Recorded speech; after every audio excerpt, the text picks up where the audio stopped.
The road runs, from my inevitable progeny, all the way to my furthest descendant. It twists between the great pines of the far east and curls beneath the iron mountains just behind me. I look up to their craggy peaks, briefly and with reasonable disdain recalling my trek over the treacherous stone obstacle. I have followed the road my entire life, just as my mother before me and her mother before her. Letting out a sigh, I gaze idly into the campfire at my feet. Above the flames, a pot of river water tries to heat to a boil, and I wait for it in low spirits, not at all eager to begin my morning hike. Impatiently, I withdraw a scroll from my pack, hoping to distract myself from the familiar spectacle of boiling drinking water. My fingers unfurl the raggedy scroll, careful not to harm its delicate material as I look down over it. What I hold in my hands is a map of the East. My mother had entrusted it to me as she lay dying by the sour bogs. An infection had swallowed her leg, and we hadn't had the common sense to amputate it until it was much too late, letting the foul flesh spread to her vital organs. In the damp air of the swamplands, her illness overtook her. I will never forget the look in her eyes as she handed me the map, her most prized possession.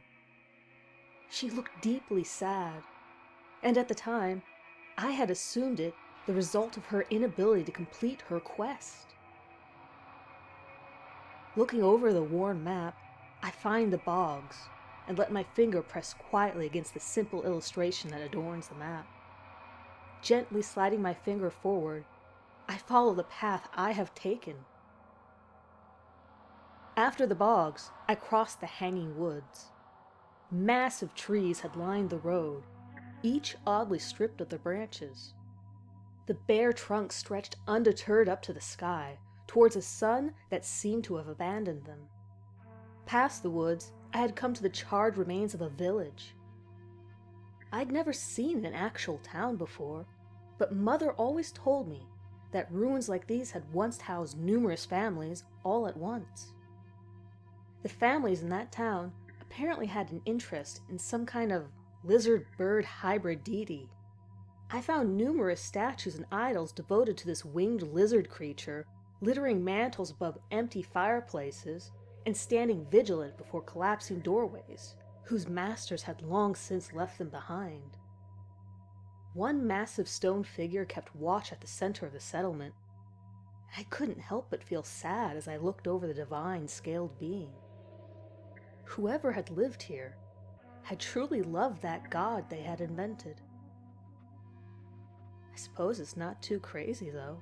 Everyone needs something to live for, even if it's all made up. Beyond the burned village, I had spent ages traversing the Sea of Salt.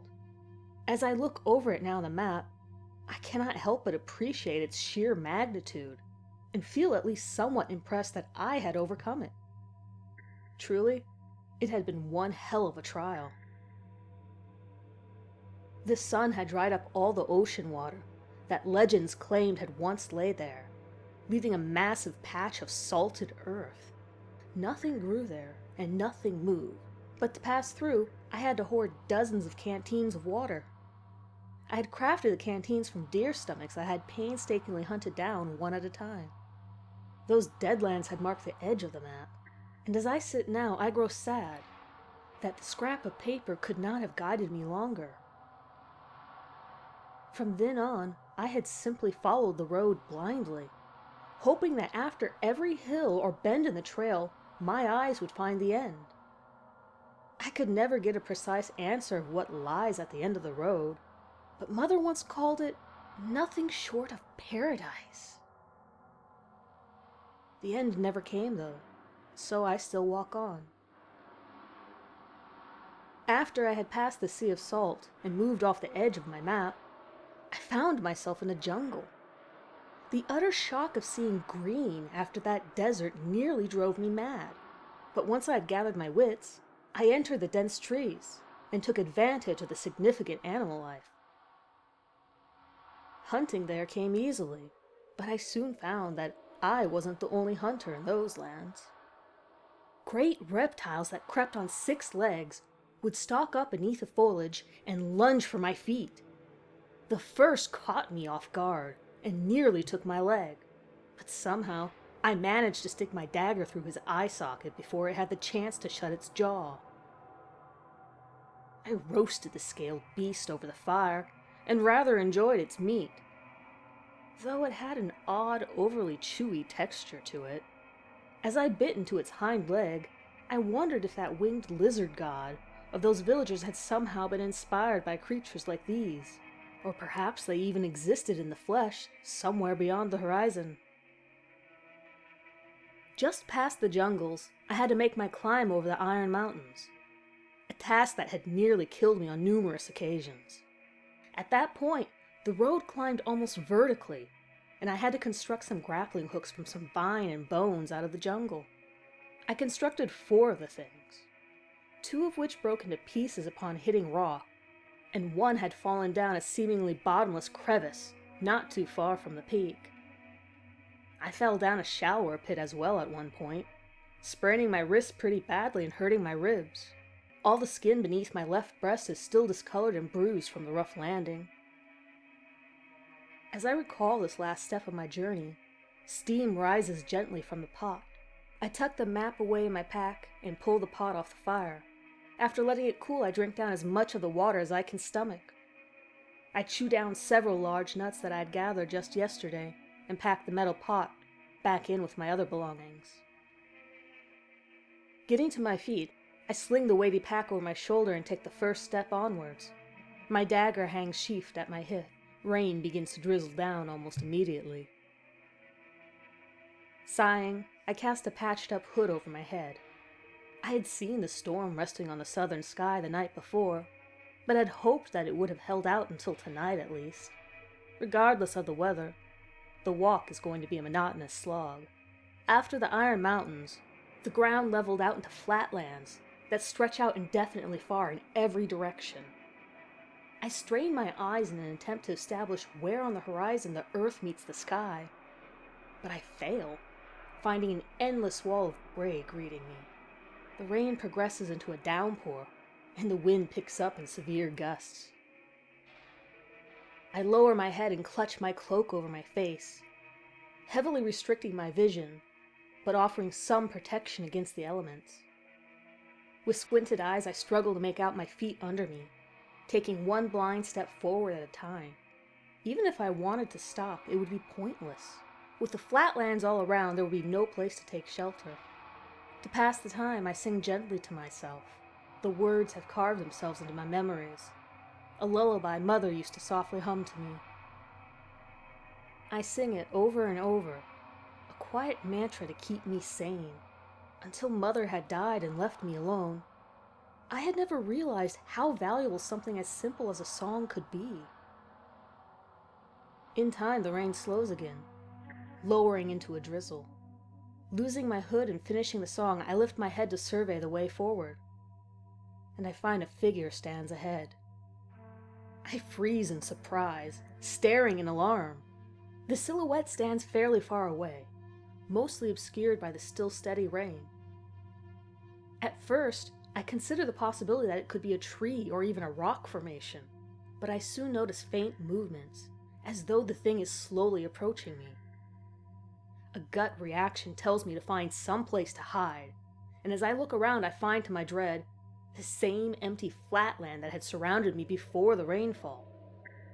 A chilled wind gusts by while I consider retreat. I could turn back, or even make a run for it. Then again, that would waste a lot of energy and erase some of the progress that I've already made. Besides, the stranger could always chase me down if I try to make a getaway. It can clearly see me if I can see it. Running left or right would yield the same problem, as well as risk losing sight of the road. With no other choice, I resume my steps forward. Looking ahead to the mysterious figure, I let my hand drop to my dagger. I wonder what sex the stranger belongs to. I've never actually seen a man, but Mother had warned me about them. From this distance, I struggled to tell the build of the stranger, unable to even determine a vague estimate for a height. The wind lets out a howl as the stranger and I maintain our steady approach. I find my grip tightening over my dagger's hilt and can't help but notice that the stranger holds some kind of long instrument at its side. After a few more paces, I realize that the item is in fact a spear. In response, I draw the dagger and hold it at the ready.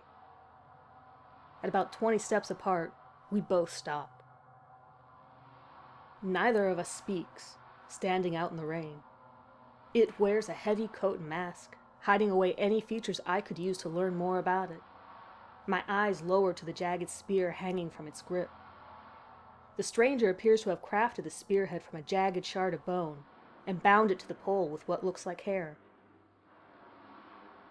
With careful movements, the spear's wielder holds up the weapon at the ready before speaking in a clear, ringing voice. "Lower your blade, and I'll do the same." After overcoming my surprise that it spoke the same words as me, I gently let my dagger slide back into its sheath.